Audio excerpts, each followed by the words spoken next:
안녕하세요. 그림일기 그리는 다락방지기 램프입니다. 세 번째 방송이지만 오늘은 조금 깊은 내용을 서둘러 다루려고 해요. 많은 분들이 우울감에 시달리고 있는 걸 알기 때문이죠. 요즘 살기 진짜 힘들죠. 특히 자영업자들.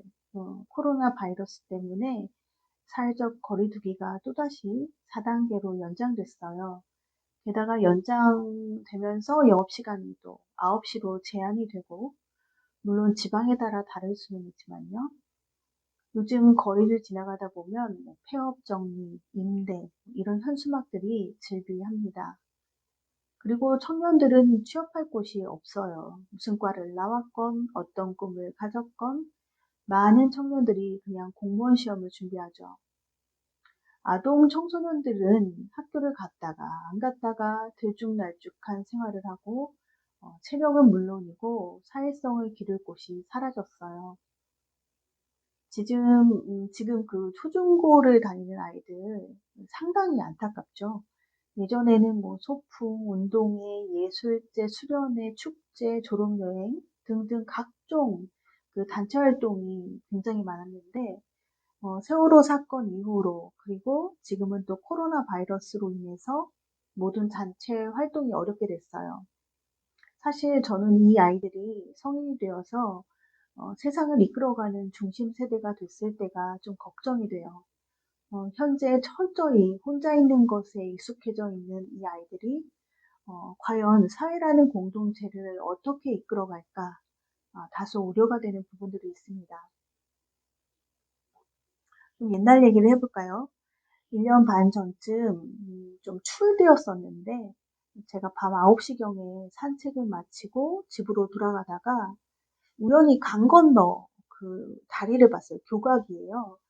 그런데 맨발로 굉장히 불안한 자세로 다리 난간 밖에서 가운데 방향으로 그러니까 물이 깊은 방향으로 걷는 그 10대로 보이는 남자를 봤어요. 뭔가 예감이 좋지 않아서 얼른 119에 우선 신고를 먼저 했죠. 그런데 그 청소년이 난간에 매달린 채 뭐라고 먼저 강 건너 제가 있는 쪽으로 소리를 막 지르는 거예요. 꽤 멀어서 잘 보지도 않고 잘 들리지도 않아요. 그래서 뭐라고요? 라고 물었더니 행복하세요? 라고 하는 거예요. 시간을 좀 끌기 위해서 제가 재차 물었어요. 그랬더니 또다시 행복하세요? 라고 소리치는 거예요. 그리고 뛰어내리려고 할 때마다 제가 고래고래 어떤 질문들을 하면 다시 일어나고 주춤하고 계속 그러는 거죠. 몇 분인지는 모르겠지만 그 시간이 제게는 참 길게 느껴졌어요. 어쨌든 감사하게도 그 119 대원분들이 신고받은 즉시 출동을 해주셨어요. 그리고 그 학생으로부터 멀찍이 그 양 사이드에 구급차랑 소방차를 세우고 아주 서서히 다가가서 결국 구조를 하시더라고요. 참 감사했죠. 그러면서 드는 생각이 죽으려고 높은 다리에 올라간 사람이 세상에 남기고 싶은 마지막 말이 행복하세요라니 참 저 사람은 정말 행복하고 싶은 사람이었구나. 행복하고 싶은 사람이구나. 라는 생각이 들더라고요. 그 청소년이 지금은 잘 살고 있기를 바랍니다. 살다 보면 막막하고 우울하고 막다른 골목에 있다고 느껴지는 순간들이 있어요. 그리고 이러한 생각에 깊은 늪에 빠졌을 때 주위에서 수많은 사람들이 고맙게도 해주는 그 힘내, 잘 될 거야, 뭐 이런 말들이 있잖아요. 사실은 아예 안 들려요. 잘 들리지 않아요. 그래서 우울이 너무 심각한 정도라면 진단을 받고 약을 복용하는 게 좋겠고요.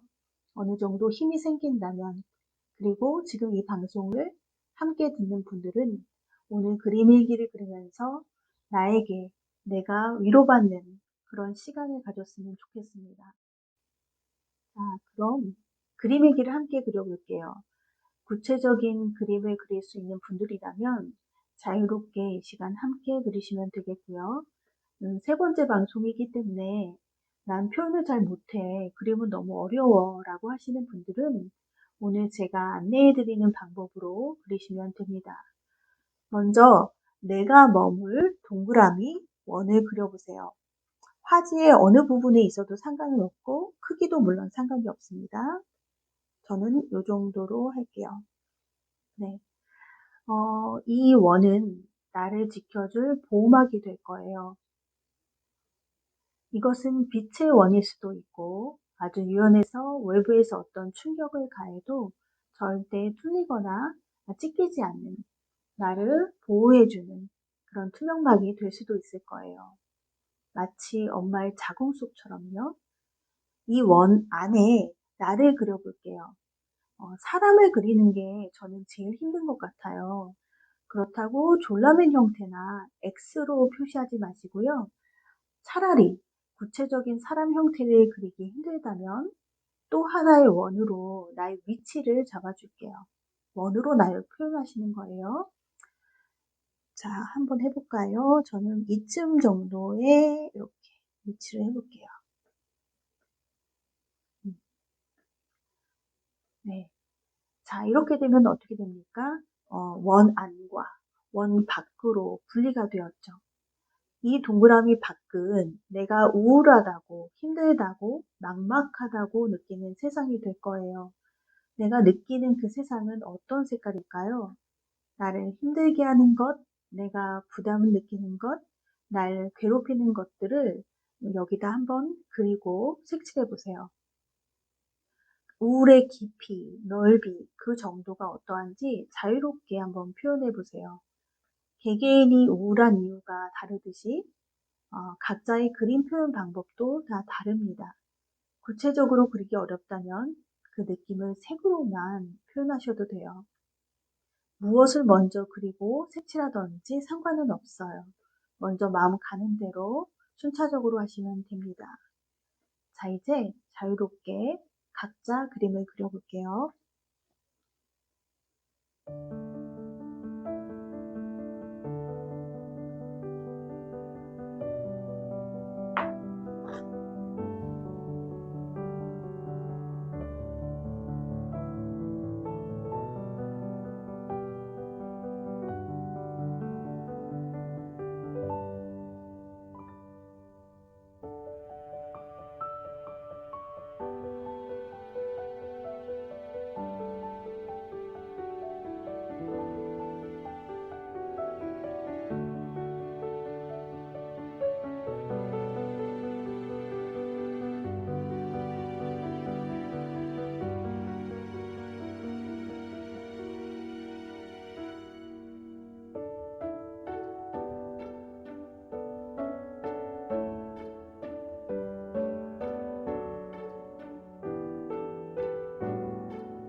자, 그림이 다 완성이 되었다면 날짜를 쓰시고요.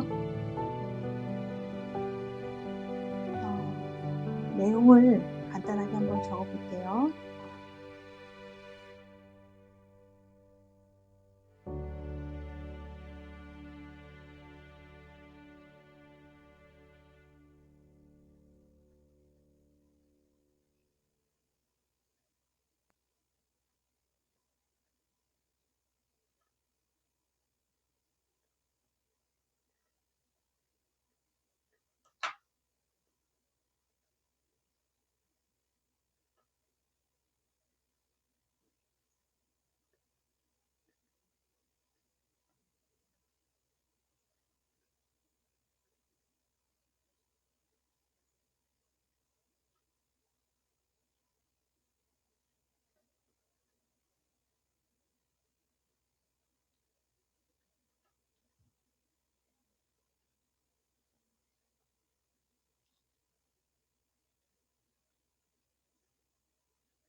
네, 저는 내용을 다 적었습니다. 그렇다면 일기를 한번 지그시 바라봅시다. 여러분들 각자 나의 마음이 느껴지시나요? 나 오늘 또는 요즘 이렇게 우울했구나. 이것들로 인해 그랬구나. 또는 생각보다 그렇게 우울하지 않은 것 같다. 라고 생각할 수도 있어요.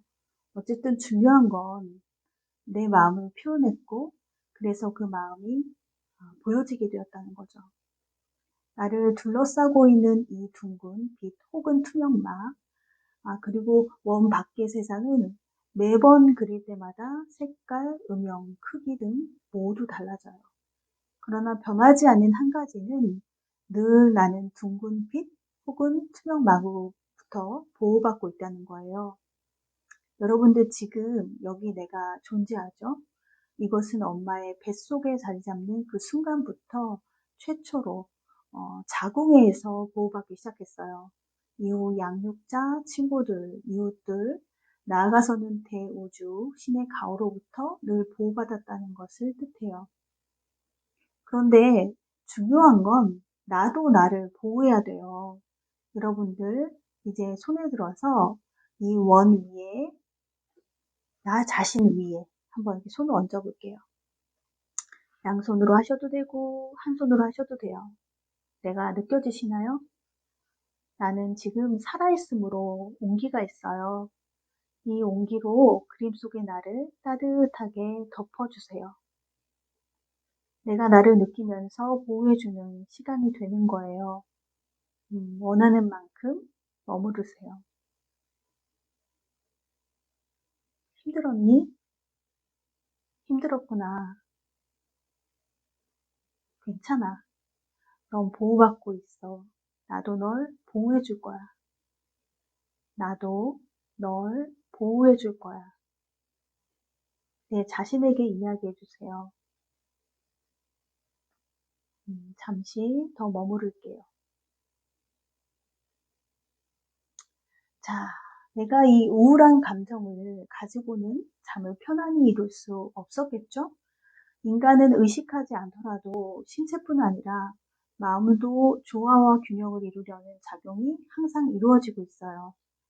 그래서 마음이 우울하다면 그것에서 벗어나기 위해 먹기도 하고 땀 흘려 운동하기도 하고 고래고래 소리 지르며 노래 부르기도 하고 좋아하는 음악을 듣기도 또 영화를 보면서 펑펑 울기도 해요.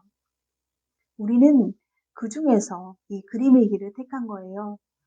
조용히 하루 일과를 정리하면서 내 상태를 객관적으로 바라보고 내가 나를 위로하는 시간을 가진 거죠.